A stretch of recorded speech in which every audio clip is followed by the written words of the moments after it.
Hello friends, welcome to our YouTube channel.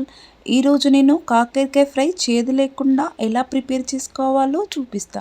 ముందుగా నేను ఒక హాఫ్ కేజీ కాకరకాయలు తీసుకున్నాను. అలాగే ఇలా చిన్న చిన్న ముక్కలుగా కట్ చేసుకొని సాల్ట్ వేసుకోవాలి. అలాగే మనం 4-5 వెల్లుల్లి రెబ్బలను సరిపడా కారం వేసుకొని ఇలా స్మాష్ చేసుకొని పక్కకు పెట్టుకోవాలి.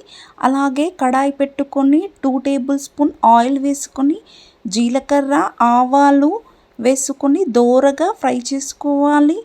ఇలా దోరగా ఫ్రై అయిన తర్వాత మినపప్పు కూడా యాడ్ చేసుకొని ఇలా ఫ్రై చేసుకోవాలి. ఫ్రై అయ్యాక ఎండుమిర్చి అలాగే 4-5 పచ్చిమిర్చి ముక్కలు కొంచెం కరివేపాకు కూడా యాడ్ చేసుకొని ఇలా దోరగా ఫ్రై చేసుకోవాలి. ఇలా ఫ్రై అయ్యాక కొంచెం అల్లం వెల్లుల్లి పేస్ట్ వేసుకొని పచ్చివాసన పోయేంత వరకు ఇలా బాగా ఫ్రై చేయాలి.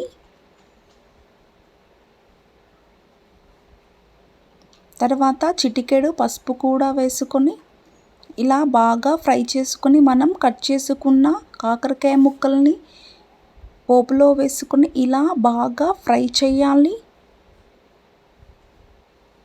ఇలా ఫ్రై అయిన తర్వాత మనం టేస్ట్కి తగ్గ సాల్ట్ కూడా యాడ్ చేసుకొని బాగా కలపాలి. ఇలా మూత పెడుతూ తీస్తూ మధ్య మధ్యలో కలుపుతూ ఉండాలి, లేదంటే అడుగు కూడా మాడిపోతుంది. చూడండి, ఇలా మధ్య మధ్యలో కలుపుతూ ఇలా బాగా ఫ్రై చేయాలి. ఇలా ఫ్రై అయిన తర్వాత మనం ముందు ప్రిపేర్ చేసుకున్న ఈ కారాన్ని కాకరకాయ ముక్కలపై వేసి బాగా కలుపుకోవాలి.